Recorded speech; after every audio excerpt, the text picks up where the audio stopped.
Man, does it feel good to be back on this main menu screen after 6 months of being away. For all Kerbalkind, it's good to see you again.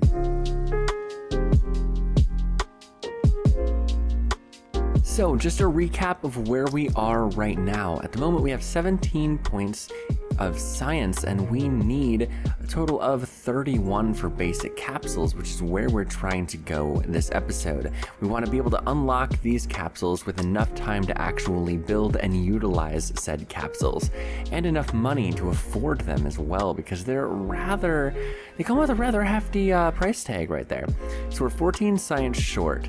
However, we do have a contract for Lunar Impact, which just simply completing the mission, it's going to active here. Let's see. First, our Lunar Impactor right here. Just completing the mission gives us enough science to get up to 31 to unlock that. Now I do have 2 upgrade points available here, and because of this, they're both going into R&D. And I almost want to buy some right away. Okay, so we have 92 in VAB, 100 in research and development, 10 in our space playing hangar, which, by the way, we have a Black Knight being built. Time left, 279 days. So this is going to be something that is flown at the end of the year. So rambling out of the way, this brings us to the first launch of the day. January 23rd, 1959. The year kicks off in Wallops, Virginia, with the second test of a small 19-ton mono-solid launch vehicle called Scout. Scout 2 will once again be attempting to place a very small communication satellite in orbit of the Earth. Stage 1 burns vertically and coasts with its apogee just under the Kármán line. Stage 2 orients itself to perform a true suborbital trajectory.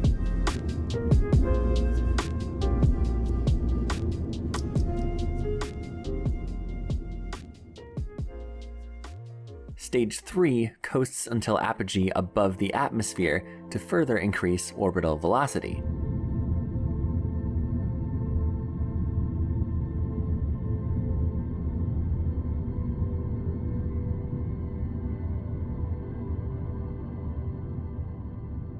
The third solid motor experiences a trail of low thrust towards the end of its desired burn duration, which has explosive consequences. Though since only a small portion of fuel remained, the fourth and final solid rocket motor, already spin stabilized through the third stage's burn, is more than enough to reach and exceed orbital velocity. The Astral Foundation's small Wallops team has done it. A small communication satellite now orbits the Earth. A small satellite launched from a small rocket, but still a big feeling of accomplishment. More small comsats are slated for launches from Wallops in the future should the satellite continue to perform nominally. Alright, mission success. So Scout 3 is going to be launching in 152, 157-ish days from now. So let's jump back to Brownsville, where we have a bit more of an exciting mission to pay attention to. February 1st, 1959. A Pathfinder C is ready for flight in Brownsville at the early hours of the morning. The mission tonight will be to propel the Pathfinder 5 science probe to a trajectory that will impact the surface of the moon. Fingers crossed, the mission is go.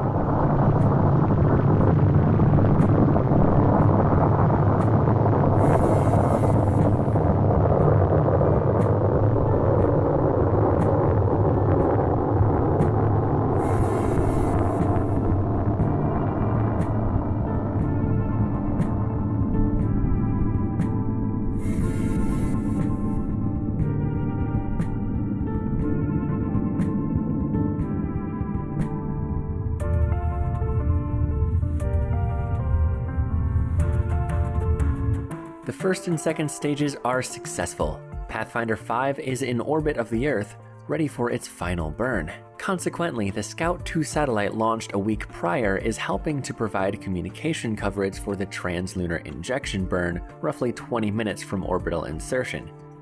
Pathfinder is spin stabilized and released. Godspeed.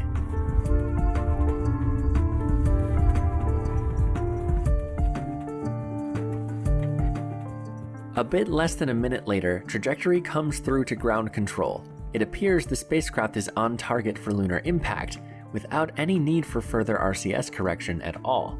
This fantastic news means the mission controllers can rest at ease. All that's left to do is wait 4 days as the craft silently drifts towards its sudden planned demise. Mission success.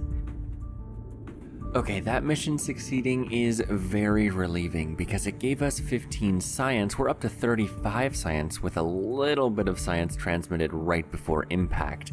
Space low above the moon is extremely low, so we don't really have much time to transmit anything from there. Really the only thing that we're going to be able to do to get science from low space above the moon is to put something in orbit there. For now, what I definitely am going to do is grab basic capsules.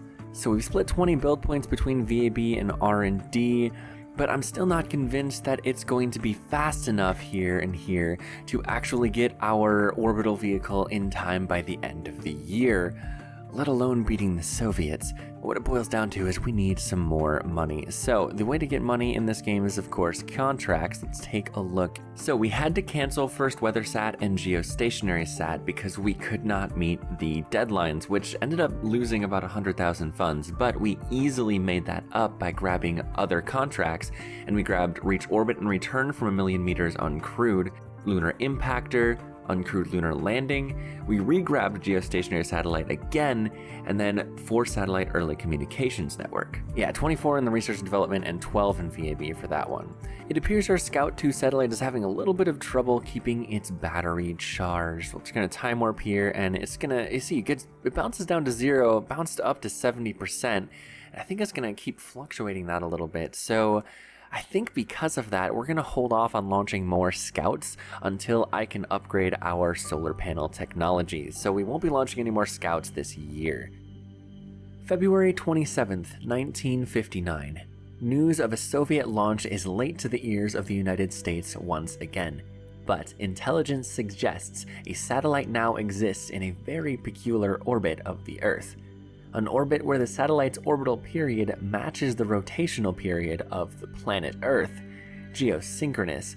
Though not entirely stationary in the sky above, the satellite is projected to hover or scan up and down above the United States indefinitely.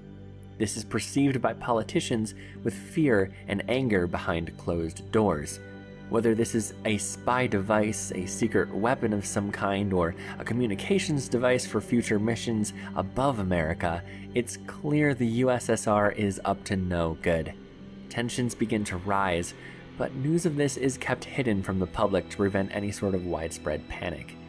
Negotiations between the US and Soviets regarding this incident are considered, but not acted upon at this time. For now, this mysterious spacecraft looms over the United States, always watching. March 27th, 1959. Intended to be the final lunar impactor mission, Pathfinder 6 awaits its launch window in Brownsville. 4 days prior, a Soviet launch was detected, and reports suggest a perfect geostationary object was placed above the Earth. This news really begins to spark paranoia amongst those who know of its existence. Though this new satellite does not hang over the United States like the one before it, still the weight felt on the Astro Foundation's shoulders to succeed at their mission is heavy. The last thing they need right now is for something to go wrong, and amidst the growing Red Scare, be cut from government funding. The US needs reliability above all else, and so with ground teams holding their breath, Pathfinder C is away.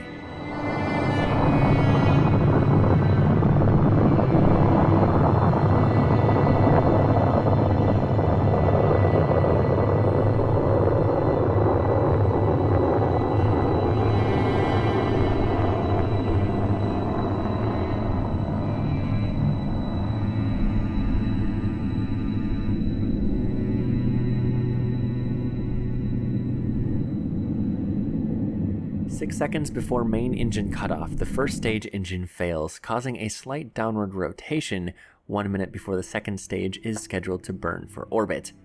Luckily, this does not hinder the mission in any way. The second stage reorients to a prograde attitude and is given the command to separate the payload fairing and light its engine.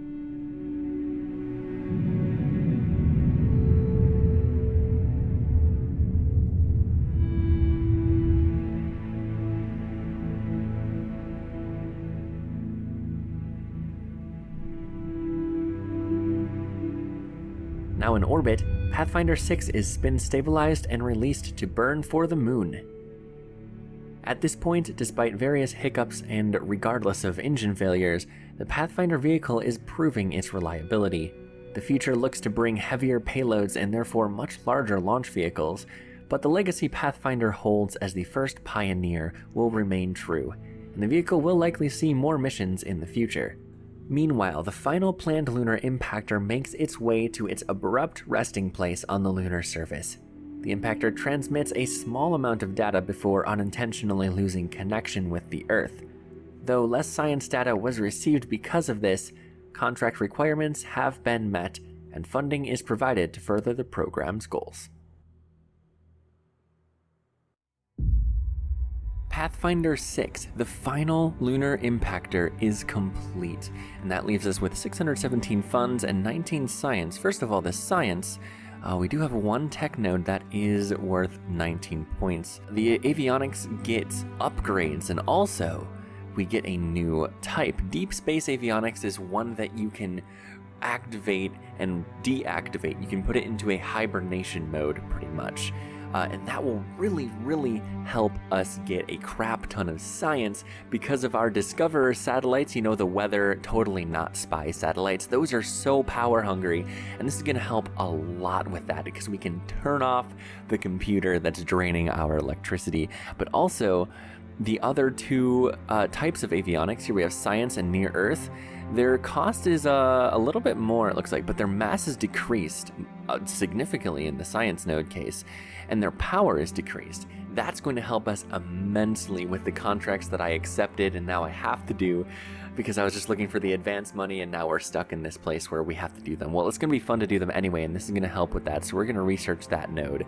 Let's go ahead and buy a crap ton of these. So that's 0.396 science per day, and now we're getting capsules in 94 days. So it's brought it down. It's brought it down almost directly in line with this. 84 days, 94 days. So we're 10 days off. That's 10 days technically wasted, but that's not bad. We've increased it quite a lot. So I think what we literally are going to be doing is time warping ahead to the completion of these vehicles, and more importantly, the completion of these tech nodes.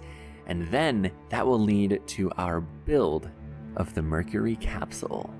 And we are here building the Mercury capsule. Mercury, of course, with a K, because we can't spell it normally here in For All Kerbalkind. Every single vehicle has to be Kerbalized somehow, so we gotta put a K somewhere. We have Mercury now, we're gonna have like Kemini later, or Kemini, depending on how you want to pronounce that. I'm not sure what to do with Apollo. If you have a suggestion of how to add the letter K to Apollo, please put it in the comments below, because I don't want to do like Apollo or like Apaco or something. Apaco's got a ring to it, but anyways, I'm getting ahead of myself here. This is the Mercury capsule. I'm pretty much just like getting all the parts and laying it out in the editor so I know what I'm working with and assembling how it's supposed to look. And then we move over to the rockets that I have pre-built.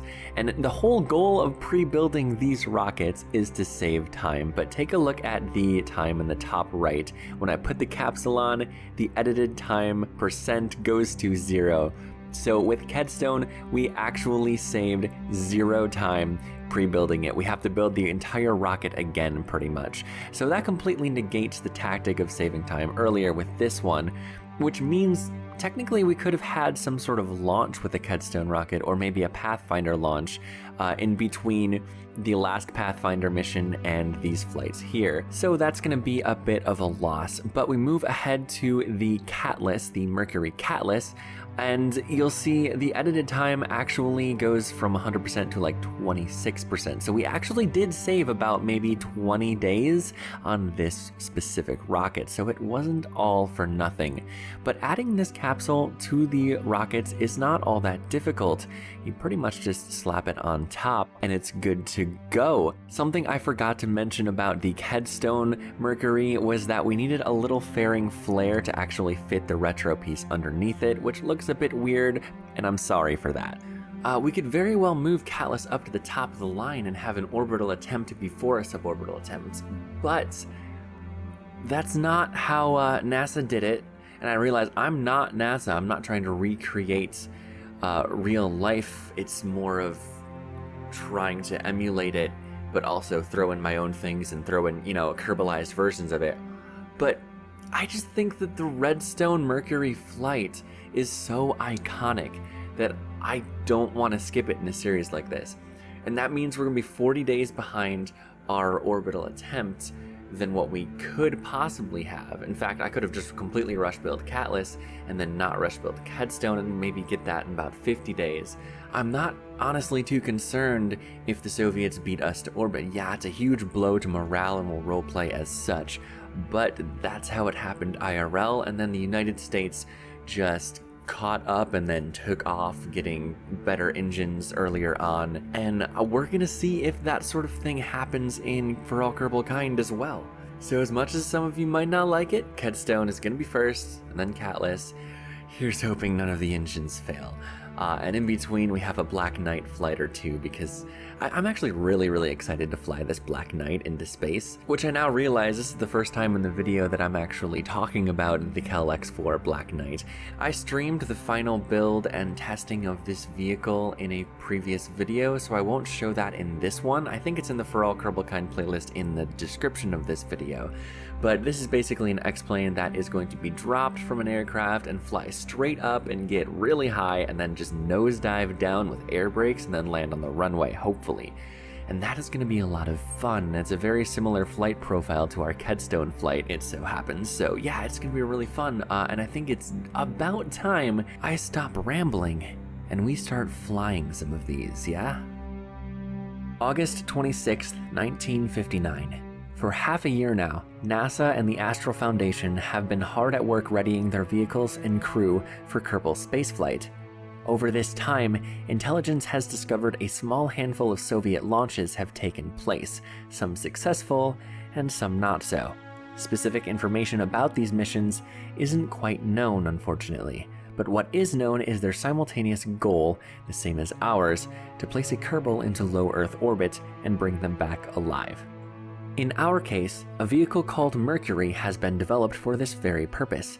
Despite the pressing importance of being the first program to reach this goal of reaching orbit, the most important aspect of this mission is the safety of the Kerbonaut on board. To appease both expediency and safety, a suborbital mission via a Kedstone rocket will be conducted before an orbital attempt. The first Mercury Kedstone attempt took place 8 days earlier, but the main engine had failed to properly ignite on the launch pad.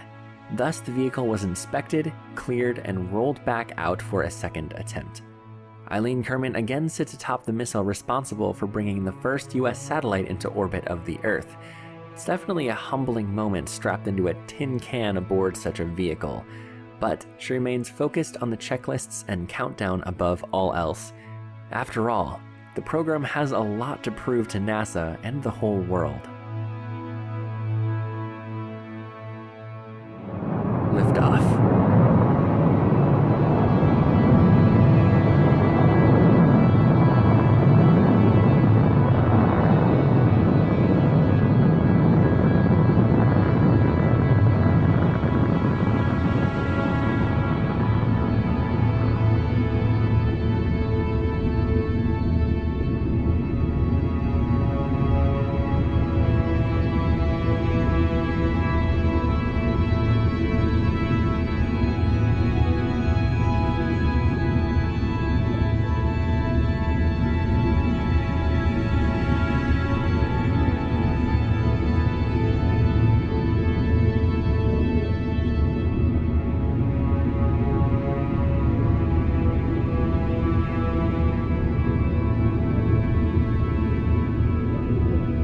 Kedstone burned through its fuel, soaring past the Kármán line and into space. In quick succession, Eileen jettisons the launch escape tower and decouples her Mercury spacecraft from the missile. Now drifting free, Eileen will feel weightlessness for about 5 minutes or so. During this time, she must conduct various tasks before re-entering the atmosphere.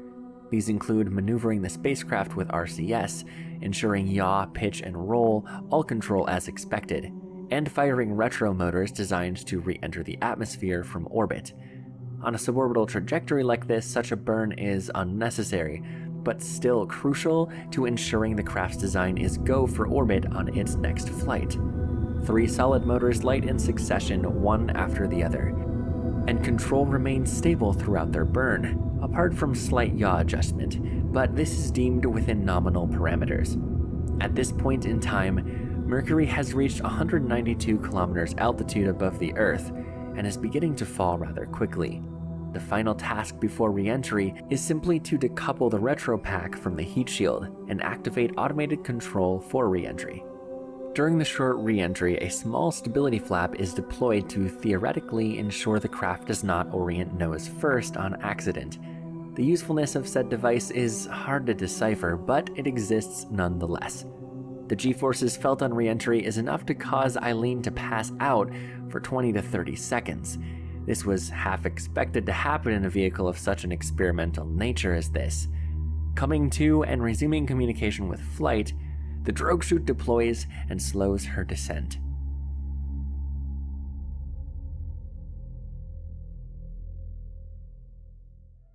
"3 kilometers and dropping, the drogue chute is cut as the main parachute now plays its role. The final aspect of the vehicle needing to be tested will be splashdown. To lessen the blow of impact with the ocean, an airbag deploys between the heat shield and the spacecraft. This lessens the impact to 2.5 Gs roughly. It's rough, but it signifies the mission has been successful. Eileen extends recovery aids atop her floating spacecraft and awaits retrieval, feeling excitement like she's never felt before. The Mercury spacecraft is deemed go for orbital flight. So the Kerbal flight is complete, and that is a relief, and that means we're on to bigger and better things. We have basic avionics and probes being completed in less than a day now, so we're going to time warp to their completion, and that will give us another upgrade to avionics, and we're going to apply that avionics upgrade right here in the editor. So here we have the Mercury Catalyst 1. You'll see we have, it's 59% complete, and I'm gonna see if I can make some changes specifically to the avionics to make it a little bit lighter. Okay, that actually doesn't change our time hardly at all, less than 1%, 0.3%, and to make the craft a little bit lighter, so we are in fact going to tool that. We're gonna purchase all toolings, and see that's back up there, which is an upgrade of our avionics. We learned how to strip it down a little bit and make it a little bit more efficient, I'd say. We're going to save this craft as well, but also we're going to save the edits. So our remaining 200,000 funds, we're for sure going to be grabbing 1, 2, 3, 4, 5, 6. 6 points, and that's all going into our VAB here. October 17th, 1959. In the early hours of a mid-October morning, Eileen sits atop a much larger missile than before. What will be the second astral launch of the Catalyst A and the second flight of the Mercury capsule. Watching the sun rise above the horizon, should all go well, this will be the first of several sunrises she will get to witness today. Intelligence reports the Soviet Union intends on launching a pilot into orbit of the Earth soon, if it hasn't already happened. But for now, the Astral Foundation will move forward with the assumption they are the first.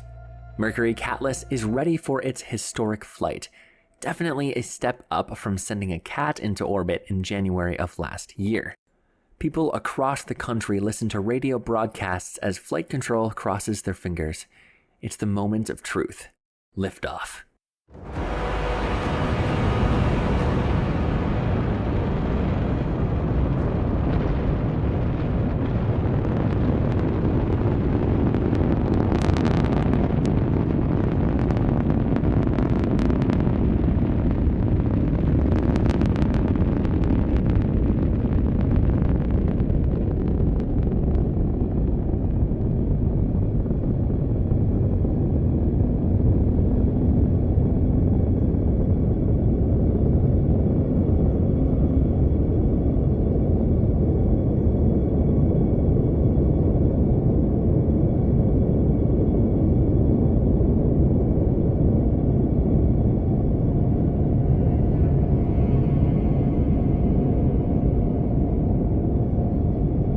Roughly 2 minutes and 18 seconds after liftoff, the catalyst skirt jettisons from the missile, and the center engine with dual verniers is all that remains to propel Eileen into orbit of the Earth.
Five and a half minutes after liftoff, the main engine shuts down, and a sudden jolt leaves Eileen in a familiar weightlessness once again.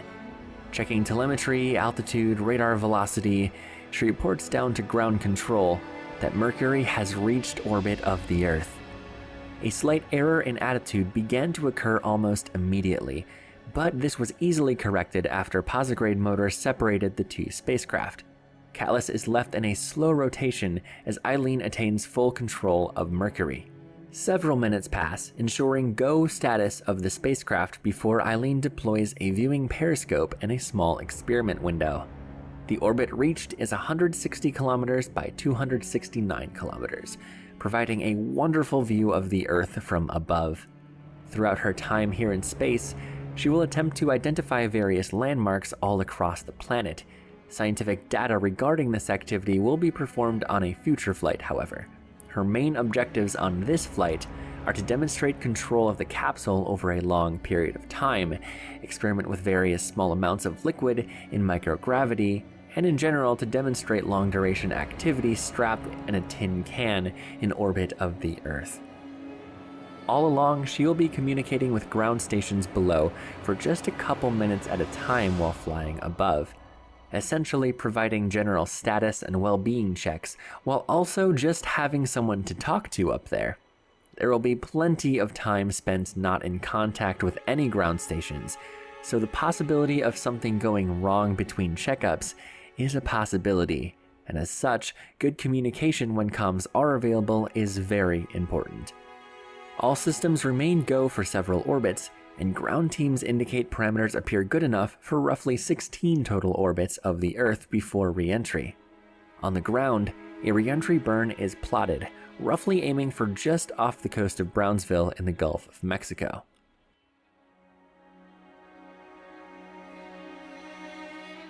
Going on 24 hours since orbital insertion, a ground team on the Hawaiian island of Kauai instructs Eileen when to fire her retro rockets to initiate deorbit. Due to a slight miscalculation, the re-entry burn occurred several seconds early. This was realized, and Eileen adjusts attitude in an attempt to compensate for an earlier re-entry. The maneuver was successful, but only time will tell if the trajectory will remain on target through Earth's atmosphere.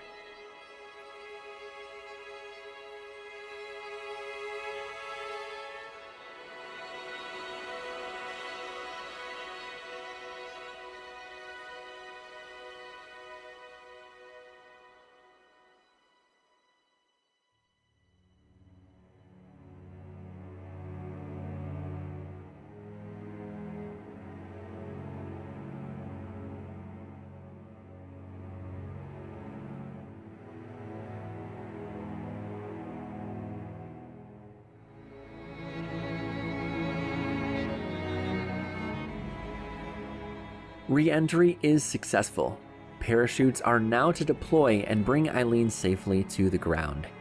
Although expecting a splashdown, due to the improper re-entry burn, Mercury will touch down east of Brownsville in Mexico, a similar occurrence to a previous X-plane flight which ended up also ditching across the border. Recovery teams are already en route before Mercury hits the ground. Despite the awkward negotiations with Mexico about again landing a test pilot in their desert, everyone is jubilant. A Kerbal has been sent into orbit of the Earth, and 1 day later, they return safe and sound. At least 2 more Mercury Catalyst flights are decided on. The future is looking hopeful.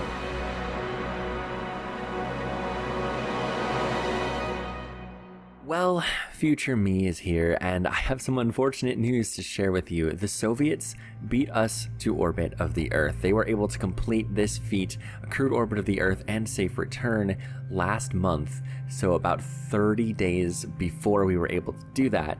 And we just got word of that now. $1 million advance is going to be very nice for us, so we're going to grab that one, and we're also going to grab Orbital Flight 1 crew, because we are of course going to complete that with the next Mercury flight. And additionally, we're going to grab first weather satellites and sort of ride share that with another Discoverer satellite when we actually build something that's capable of staying alive for the allotted period of time of about 6 months. That mission is going to be on the back burner because it's going to get us science, not necessarily money. So I'll have to come up with something, because we're not out of this just yet. For our 72 science, we have 2 avenues to explore, and then a third interesting option as well. As the first avenue, we have engines. We have 1960 orbital rocketry to 61, and then to the beautiful RL-10 engine. But even along the way, we get access to the AJ-10 and the Juno for 6K upper stage engine, which never flew. But I think it might be a little bit better than a Jaina. I don't know. I haven't decided if we're using either of those. We'll use one of the two is what I mean. 1961, we get more upgrades. We get the H1, which gives us the excuse to make Saturn 1, I believe. Or sorry, Caturn 1. And then, the Kentaur upper stage. That's going to be fantastic. Avenue 2 is down here with early human spaceflight electronics research, better solar panels. We have interplanetary communications, and that would pretty much unlock flying by another planet for us, which is absolutely crazy. And then the third sort of interesting avenue we could try to go towards is getting the Gemini capsule, or Gemini in our case. Ideally, none of this would take much time at all. I don't know how long it will take though. It's something I'm gonna actually decide on not right now. What I want to do is jump into the editor and see what shenanigans I can come up with to get our program back to a competitive level. Just a quick disclaimer, I forgot to go back to the R&D and actually select research after building what I'm building now, but that is something I fixed later on in the episode, so don't you worry. So on to the footage we are seeing right now. We are building the next vehicle of this episode, and there was a few contracts that we had available to us, like geostationary or communications, but the one that I decided to actually work towards was orbiting the moon. We just unlocked the deep space avionics. So the avionics are able to be shut down, meaning this big old solar panel right here should be enough to power this craft practically indefinitely. We could power the computer on when we need to maneuver and then just shut it down when it's passively in orbit of the moon. And the sort of shape of this, like genuinely, what you're looking at here looks more confusing than it is. So the top shiny bit right below the solar panel is avionics, and that whole mush of things underneath it is just fuel tanks. The reason it looks like that is I was actually designing this vaguely off of the Lunar Orbiter. I believe that's just what it was called, NASA's first satellite to orbit the moon. Now that design had 4 folding solar panels on the top rather than something just flat on the top, but we have not unlocked our the tech node to have solar panels that actually fold out. And here you see me coloring the craft to look more like the Lunar Orbiter that NASA made, so it'll look a little bit better than what was just thrown together there. But yeah, this thing just uses a generic thruster using hydrazine, and it will have about 900 to 1,000 meters per second. And we have some science experiments on there, including a camera. And that is actually noteworthy for lunar orbiters. Beardy has put things into orbit of the Earth, but they have always been spin stabilized and or not controllable. And we both agreed that in order to have a camera experiment in lunar orbit or flying by, that we have to have complete control of the spacecraft. And this would be the first thing in lunar orbit that had complete control. And so technically the United States may possibly be the country that takes a picture of the far side of the moon first, in comparison to real life, where the Soviets did that first, if I remember correctly. So now we have the tiny space probe built, that's all ready, and I had to figure out how the crap to get it to the moon. This transfer stage I eventually decided was our best bet. It's actually the third stage of Scout, and it's not fully fueled. We have a really tight mass restriction. So Catalyst can bring up about 1.5 tons. So I needed a vehicle that was 1.5 tons, a little bit less than that, ideally, that can have enough fuel to slingshot something at the moon, and that something needs enough fuel to capture at the moon. And I think what we have here will fit the bill. So we're going to head into the upgrade tab, and we already have 4 points here waiting for us. All 4 of those are going into the VAB. Now we have a lot of money to spend here, and I'm going to go ahead and buy just a crap ton of points. I'm not sure how many quite yet. Here, we're at 30 points right now.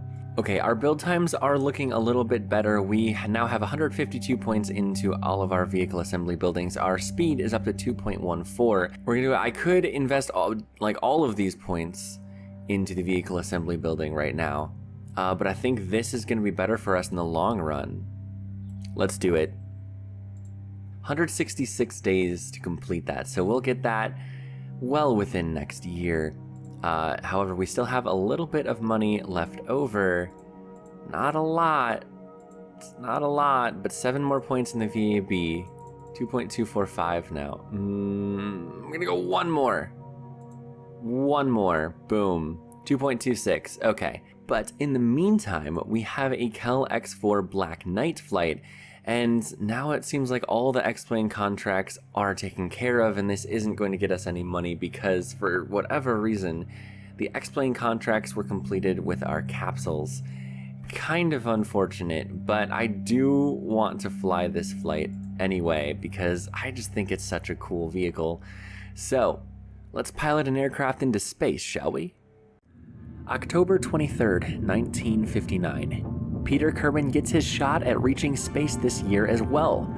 Originally, he was slated for a flight on Mercury. However, Peter turned down the offer, saying he would much rather pilot his own spacecraft with full control rather than be strapped to a tin can on top of a missile. With the timely completion of the newest iteration of an experimental aircraft, the X4 Black Knight, his wish is granted. Problems with the untested vehicle arise immediately after separation with the carrier aircraft, however. Fully fueled, the aircraft struggles to provide enough lift to stay level at this altitude and speed, quickly ending up in a dive. Though the aircraft is designed for much steeper dives than what Peter currently finds himself in, the situation is concerning to say the least. Rapidly approaching surface level, Peter cuts the engine thrust and diverts his course over the ocean rather than on the shoreline. This is an attempt to ensure safety for anyone on the ground if something goes horribly wrong. Leveling the aircraft out over the Gulf of Mexico, Peter has a choice to make: to abort the flight or to continue. An arguably emotionally charged decision given the recent news of Soviet advancement in all aspects of space. Peter lights up the powerful rocket engine behind him and begins to ascend. Despite the troublesome start, his objective to test the aircraft's absolute limits is carried forward. Slowly pitching up more and more as the engine roars, the Black Knight ascends through the atmosphere. Eventually, the air becomes thin enough that conventional aero surfaces are an inefficient form of control. Just like the X3 before it, reaction control thrusters are fired to keep the aircraft pointed as straight as possible. The X4 carries much more RCS fuel than the X3 had previously. As such, the thrusters can be used generously with no fear of running dry. Peter soars past the Kármán line with haste, continuing skyward. The engine finally cuts out as nearly 5 Gs of acceleration comes to a sudden stop. Weightlessness. Peter takes in the view of stars above him and the breathtaking sight of the Earth below. reaching an altitude higher than any aircraft has ever been before, 311 kilometers from the surface. Similar to the Mercury Keystone flight months before, Peter will have several minutes before re-entering the atmosphere. During this time, he will demonstrate full control of the vehicle in vacuum. First roll,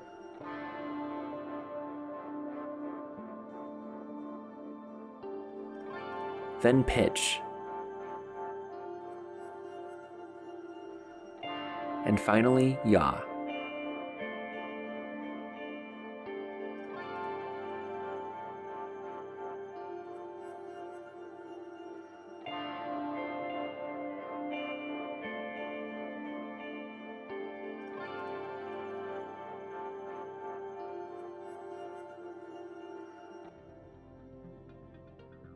The primary hardship the Black Knight is to encounter, and consequently the highest priority objective of today's test flight, is surviving re-entry.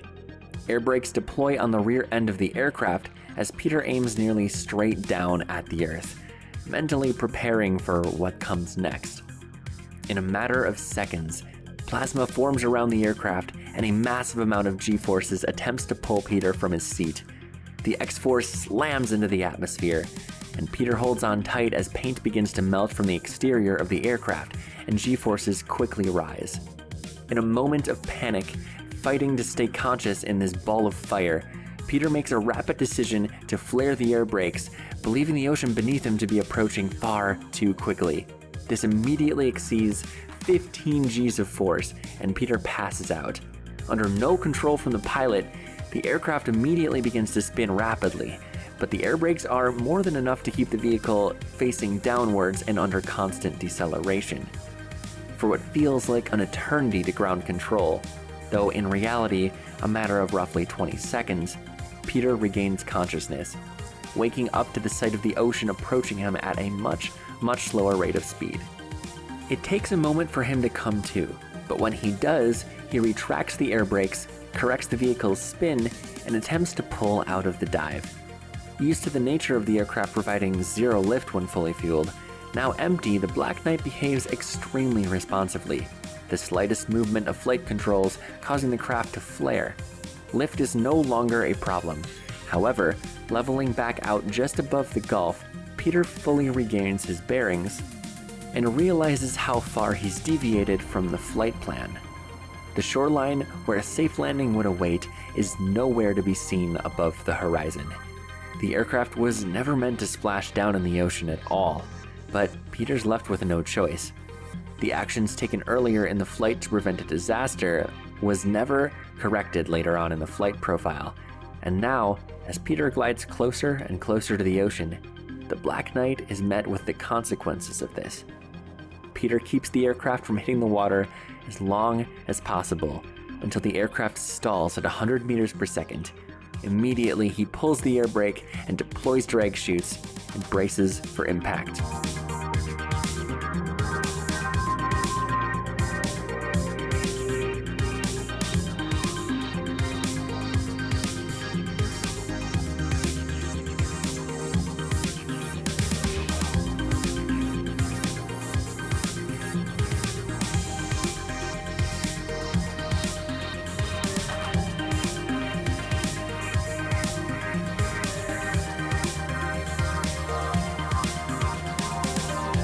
To be honest, not much is known about the moment of impact. Peter states one moment he was about to crash, and the next, recovery teams were plucking him out of the wreckage. He has no memory of the in-between. But one thing is clear. Though the first test article of the X4 Black Knight is now left in complete shreds, Peter has survived the ordeal unscathed, physically at least. Valuable flight data has been discovered and will be applied to further iterations of the vehicle that are going to be built. And what's more, a new daring altitude record for aircraft has been set. Although met with vehicle failure, it's as they say, any landing you can walk away from is a good landing. Well, that was a bit of an unfortunate mess that just occurred with that flight, but Peter is alive and well. The retirement is pushed back by 69 days, nice. Okay, we're gonna accept all that, get funds from at least the capsule we are bringing back. Kellex for Black Knight. In 5 days we'll have the capsule, and we will likely get working on building a second iteration of that vehicle with some changes to the aerodynamics. We need it to be stable when it's fully fueled, as well as stable when it's dry, and we need it to be able to perform that mission a bit better. Although I don't think we will be doing flights straight up like that ever again, unless we have some really weird reason to do that. That flight profile is very dangerous, and we proved that today at the risk of losing a pilot's life, but Peter survived, thank God. So the Black Knight will be upgraded, and we will be doing much safer flights with that, but we definitely know its limits. Like, that altitude was enough to almost destroy the vehicle on re-entry, and those G-forces are definitely not pleasant, I can imagine. But anyways, enough about the Black Knight. We will likely see another iteration of it in the future, and it will just be used for test flights or atmospheric science or something of the sort. Onwards to our final flight of this episode, our lunar orbit attempt. So we have another 59 days for it to be built, and I think about 6 or 7 days for it to roll out. And that leaves our launch time at December 28th, I'm guessing. It's 27th or 28th. And the closest lunar transit window of being able to launch at the descending node or ascending node is going to be December 25th on Christmas Day. So we're going to be launching 2 or 3 days late for our transit window. However, we should still be able to get to the moon perfectly fine with that. Now, it looks like Scout 4 is finishing construction in Wallops. We have, I think, 2 or 3 Scout missions that are built in Wallops, but I'm waiting for, well, we have avionics tech now. That was one of the nodes I was waiting for. The next node that we're waiting for is an upgraded solar panel, and then we'll be launching Scout satellites once again. My plan is to launch those on the lunar plane and have several, like a handful of satellites up in orbit providing communications along the lunar plane, so we don't have to worry about transit windows ever again. These transit windows are specifically for ground stations. Once we have a communications network, we can launch for the moon quite literally whenever we want. The only time we'll have to look at the phase of the moon to see when we launch is if we're approaching the surface and we need it to be daylight in a specific area on the surface, but we're not quite there yet. We're getting there, but not quite yet. So the first day of winter is upon us, December 21st. We're gonna roll out Explorer 7 onto our 150-ton pad, and we're gonna be able to launch this a few days after our ideal launch window, but we're able to do it within the year, and that's what I was looking for. So, without further ado, let's launch Explorer 7 towards the moon. December 28th, 1959. The end-of-year holidays are a joyous time for the Astral Foundation. Despite hardships and shortcomings in comparison to their rival space agency of the Soviet Union, there remains a flicker of hope for the tables to be turned. This year, a lot of progress has been made to speed up production and development of space exploration. At the forefront of this sits the Catalyst A launch vehicle, carrying a small spacecraft intent on reaching lunar orbit, Explorer 7.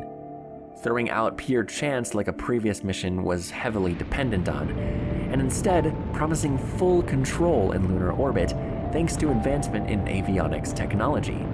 Explorer's lunar mission is go.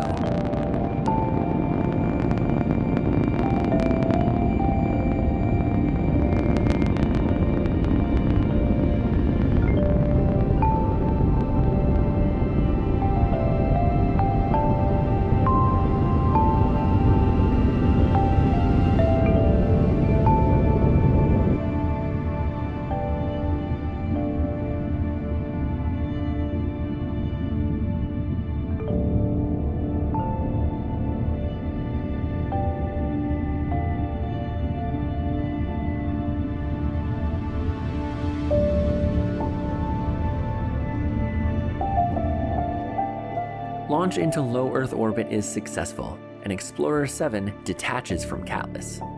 Though a precise translunar injection is unable to be acquired, either due to faulty software or simply the launching during a slightly less than ideal launch window, a general consensus to burn the transfer stage about 18 minutes from orbital insertion is agreed upon. The transfer stage is actually the third stage of the Scout launch vehicle, a small solid motor with limited built-in RCS utilizing nitrogen.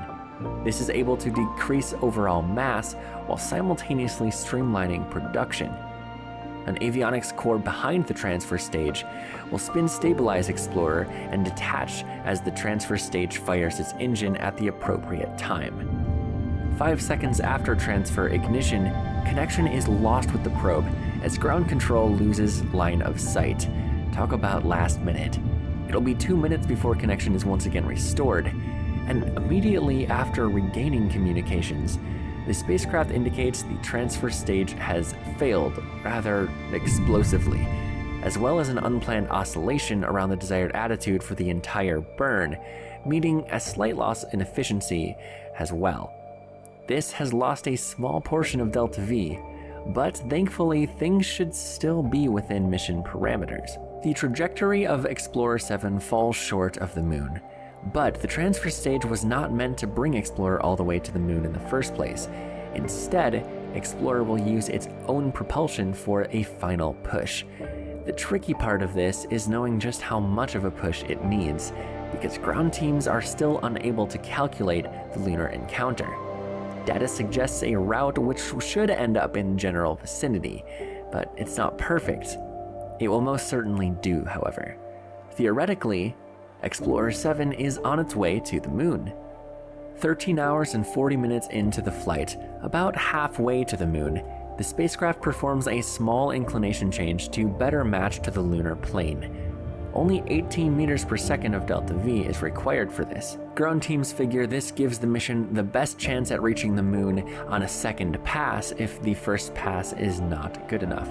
Especially useful since telemetry is practically blind still.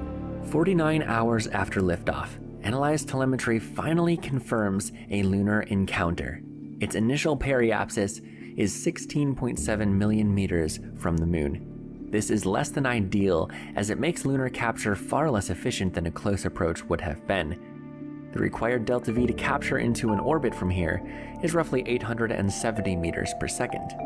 So likely closer to 900 meters per second in order to also achieve a paraloon below 5 million meters, as per contract requirements. Explorer 7 has about 800 meters per second of delta V remaining, and so directly capturing into orbit is not possible. Instead, mission planners devise a plan to burn about 671 meters per second instead. This will not be enough to capture into orbit, clearly, but it will be enough to create a trajectory which will encounter the moon a second time, and this encounter with a much lower paraloon very close to the surface.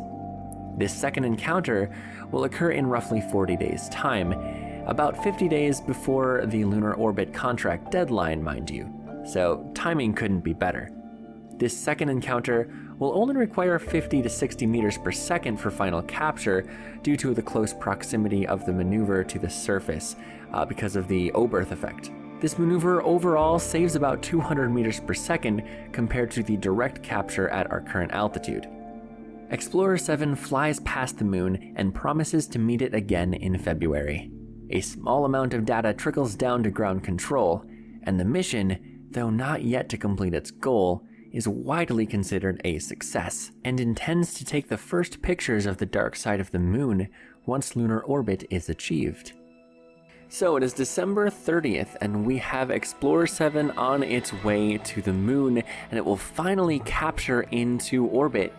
in about 40 days. Very exciting stuff. I'm glad we could pull another success out of our hat just before the end of the first decade. Just a quick interjection from future me. Since building Explorer 7, I had forgotten to actually accept some tech nodes. So I talked to Beardy and he allowed me to cheat in the time for these tech nodes as if I had started them on October 18th instead of December 30th.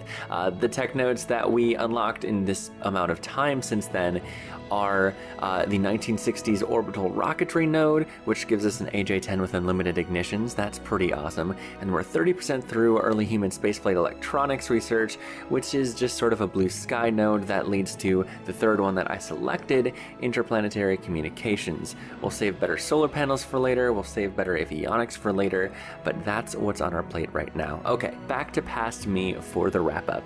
And that concludes our activity for the year of 1959. We did a lot this year. We put a Kerbal in orbit of the Earth, unfortunately after the Soviets, but still pretty close. We've upgraded a lot of our speed. Our Catalyst rocket has really been a powerhouse this year.